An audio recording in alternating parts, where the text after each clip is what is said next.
24,000 Qantas frequent flyer points is enough to fly economy from Sydney to Perth.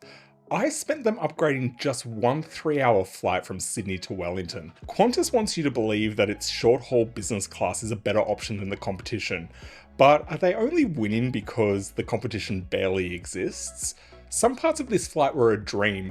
Others left me scratching my head and wondering whether I was being punked. If you're new here, my name is Dean, and today we're finding out whether it's worth spending your hard-earned Qantas points to upgrade business class on the aging 737-800, especially for such a short flight.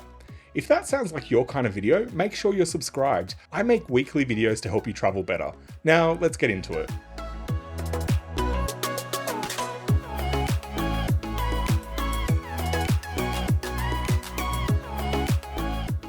Okay, so when you upgrade your flight, your upgrade also gets you access to the Qantas Business Lounge. The regular lounge at Sydney International Airport is currently closed for renovations, so Qantas has opened a temporary lounge near Gate 26. For anyone that's been watching my channel for a bit of time, you'll know my feelings on Gate 26. Anyway, for a temporary setup, this isn't actually that bad. It's well equipped with self-serve food and alcohol. There are multiple coffee machines if you want to make your own, as well as a coffee cart serving proper barista-made coffee. The lounge adds real value to the overall experience, so it's important to include it when deciding whether the upgrade was worth the points. Personally, I would much rather spend 2 hours here than out in the main terminal. Let's get right into it and talk about the business class cabin, because this flight was operated by an aging Boeing 737-800. There is only so much Qantas can do without giving the entire cabin and plane a complete refresh. Our aircraft was one of the oldest 737s in Qantas's fleet at 22 years old, and I have to say, you could really feel every one of those 22 years while on board. The business cabin is very small with just 12 seats in a 2x2 layout. The overhead bins are the older style, so they fill up quickly and really aren't designed for the amount of luggage people travel with today. It may have been okay 22 years ago. I have flown business class in this configuration a number of times, and the one thing that always shocks me is the bathroom. If you're expecting something large or even remotely spacious, think again. Now, I'm almost 2 meters tall, so that obviously needs to be taken into consideration here, but this is probably the smallest bathroom I have ever encountered on a commercial flight, and it's the bathroom that's intended for business class passengers only. Because it's tucked against the side of the aircraft, you're also dealing with the curvature of the fuselage. Every time I use it, I feel like I'm competing in some sort of gymnastics event. It's far from great, and if you need to use the bathroom during the flight, it's probably one of the hardest parts of this experience. I also noticed a general lack of cleanliness on board. When I sat down, there was an old coffee cup wedged between the fuselage and the seat in front of me, and it was already there before the passengers in front had even sat down. That isn't necessarily a reflection of the cabin crew because the aircraft is cleaned separately, but it's still worth mentioning because regardless of who is responsible for this, it affects the overall experience. Okay, moving on now. Let's get this out of the way. You're not getting a lie flat seat here, but you're still getting a much better seat than you would in economy. Qantas has made sure its business class passengers get a more comfortable seat with ample legroom, a footrest, and more recline than you will find in economy. On this grand old plane, there is no built-in entertainment system. The seat does have a universal power outlet, so you can plug in and charge your device while you fly.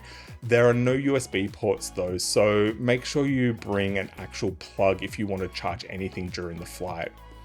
For what it is, and considering its age, the seat is exceptionally comfortable. It's covered with a faux leather with plenty of padding. You get 37 inches of seat pitch compared to around 30 to 22 inches in economy, so there is ample legroom even for me at almost 2 meters tall. The seat is also 22 inches wide, compared with roughly 17 inches in economy. If you needed to, you could happily spend more than 3 hours in this seat. The economy seats, on the other hand, on the same aircraft, start to feel like a grueling exercise in resilience after just 3 hours. It is hard to ignore the age of the seat though. Everything on and around it is starting to look tired. On the seat beside me, the compartment where the tray table comes out of the armrest looked like it had almost broken. You can see here the gap in between and it just looks really rough. The person that actually sat down after I filmed this, they looked at it in a quizzical kind of way and actually asked the flight attendant if something was wrong. The storage pocket on the back of the seat also had seen better days. You definitely wouldn't want to put anything small in there like your AirPods case, because there is a good chance they would fall straight through a gap or a hole. Overall, the age of the seat lets it down more than anything else. Qantas's refreshed cabins include features like built-in entertainment and USB charging. With these older seats, you're still getting a comfortable experience, but it certainly doesn't feel as premium as you may expect from business class and with Qantas. It's actually crazy how much a business class cabin can be so different between the same aircraft type on the same airline.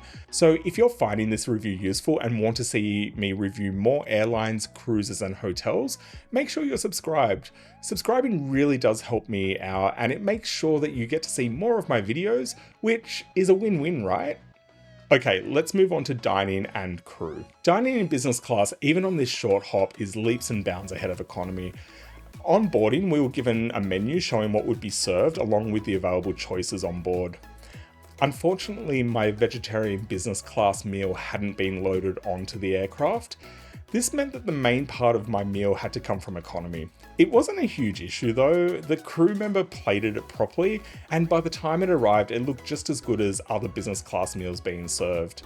Before takeoff, we were offered champagne or sparkling water, which is always appreciated. There was also a decent selection of wine available throughout the flight. On top of the main meal, we were offered a really nice ice cream for dessert. It was delicious and a great way to finish the meal.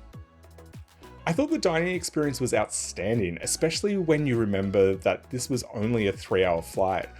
Honestly, if I had been offered half as much food at the same quality, I still would have been impressed. So the dining experience was great, but what about the crew? The business cabin has a dedicated crew member who was attentive and very friendly. One thing that I've often mentioned about Qantas cabin crew is the way they tend to be very matter of fact without being overly gushy. I really appreciate that approach. They are willing to help, but they also know how to cut through the nonsense and get things done efficiently. The crew on this flight were no different at all. I'm still yet to have any complaints about Qantas cabin crew. So, is this cabin worth spending 24,000 Qantas points on for a 3-hour flight? For me, the answer is no. Not unless you have points to burn or you're a frequent flyer who simply needs a break from economy, and that's completely valid. The age of the aircraft is ultimately the deciding factor here.